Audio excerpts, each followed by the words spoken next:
నేను తెలంగాణ ప్రజలకు ఈరోజు చెప్పదలుచుకున్నాను.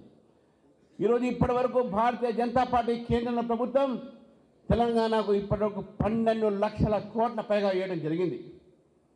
వరంగల్లో కోచ్ ఫ్యాక్టరీతో సహా, రామగుండంలో ఫర్టిలైజర్ ఫ్యాక్టరీతో సహా గ్రామానికి కలిపేటటువంటి ప్రధానమంత్రి సడక్ యోజన కింద గ్రామీణ ప్రాంతంలో రోడ్లు, బ్లాక్ టాపింగ్ రోడ్లు, జాతీయ రహదారులు, ఎన్నో కార్యక్రమాల ద్వారా ఈరోజు తెలంగాణ అభివృద్ధి చెందుతూ ఉండే.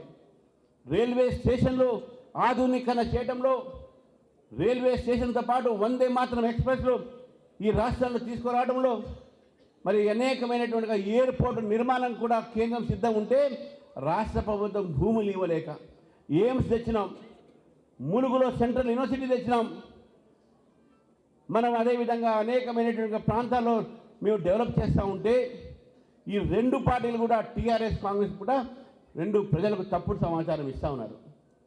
ఈరోజు నేను అడుగుతా ఉన్నాను, తెలంగాణ ప్రజలకు 5 కిలోల బియ్యము ఉచితంగా ఎవరు ఇస్తున్నారంటే అది నరేంద్ర మోదీ గారు ఇస్తున్నారు. కానీ రేషన్ షాప్లో మీరు మోదీ గారు బొమ్మ పెడుతున్నారా? పెట్టట్లేదు. ఎందుకు పెట్టట్లేదని చెప్పేసి అడుగుతా ఉన్నాను. ఈరోజు నగరాలు ముందుకు పోతున్నాయంటే, నగరాల్లో స్వచ్ఛ భారత్ నడుస్తున్నామంటే అది కేవలం కేంద్ర ప్రభుత్వం నుంచి వచ్చినటువంటి నిధులు వల్ల అవుతా ఉన్నాయి. అమృత్ సిటీ కింద, స్మార్ట్ సిటీ కింద ఈరోజు నగరాలలో అనేకమైన కార్యక్రమాలు జరుగుతూ ఉన్నాయి. ప్రధానమంత్రి ఆవాస్ యోజన కింద ఇస్తున్న నిధులు ఈరోజు దారి మళ్ళించేటటువంటి ప్రయత్నం చేస్తుంది ప్రభుత్వం.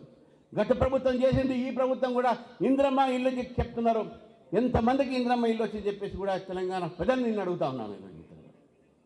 ఈరోజు ప్రజల్ని మవ్వెట్టి, ప్రజల్ని మోసం చేస్తూ, ధనం ఉంది కదా, అధికారం ఉంది కదా అని చెప్పేసి తప్పుడు సమాచారం ప్రజలకు మీరు ఇచ్చేటటువంటి దీంట్లో.